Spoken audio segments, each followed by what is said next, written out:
भारत और चीन के बीच चल रहे सीमा विवाद बजाय सुलझने के और भड़कता जा रहा है। एक और चीन अपने घुसपैठ से बाज नहीं आ रहा, तो दूसरी तरफ चीन का सरकारी समाचार पत्र ग्लोबल टाइम्स भारत को धमकी भरे लेख छाप रहा है। इस लेख के पीछे उसकी क्या मंशा है और क्या चाहता है चीन, इस रिपोर्ट में देखिए।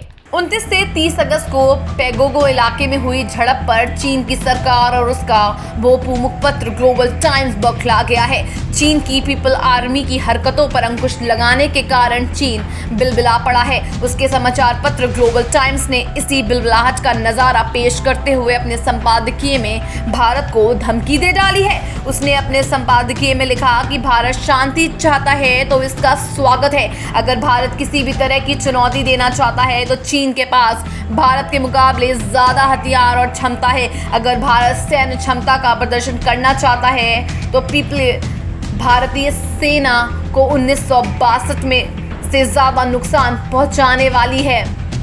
ग्लोबल टाइम्स ने अमेरिका के समर्थन का जिक्र किया है और इसमें कहा गया है कि भारत को अमेरिका के समर्थन को लेकर किसी भी तरह का भ्रम पालने की जरूरत नहीं है और ना ही 4 देशों के साथ गठबंधन के तहत रणनीति सहयोग बनाने की। चीन भारत का मुद्दा द्विपक्षीय मुद्दा है। अमेरिका सिर्फ शाब्दिक तौर पर भारत का समर्थन कर सकता है। अमेरिका चीन क्षेत्र कब्जाने में भारत की मदद कैसे कर पाएगा? अमेरिकियों के दिमाग में चल रहा है कि भारत और चीन एक दूसरे में व्यस्त रहे ताकि भारत को अमेरिका की चीन को रोकने की रणनीति में अहम मोहरा बनाया जा सके। ग्लोबल टाइम्स ने संपादकीय में लिखा, पैगोंगो लेक में हुआ संघर्ष दिखाता है कि भारत ने गलवान घाटी से कोई सबक नहीं लिया है। वो अब भी चीन को उकसाना चाहता है। 2017 में डोकलाम के बाद से भारत चीन सीमा पर तनावपूर्ण हालात बने हुए हैं। चीन भारत सीमा पर विवाद लंबा खिंच सकता है और कई तरह के छोटे बड़े संकट सामान्य बात हो जाएगी।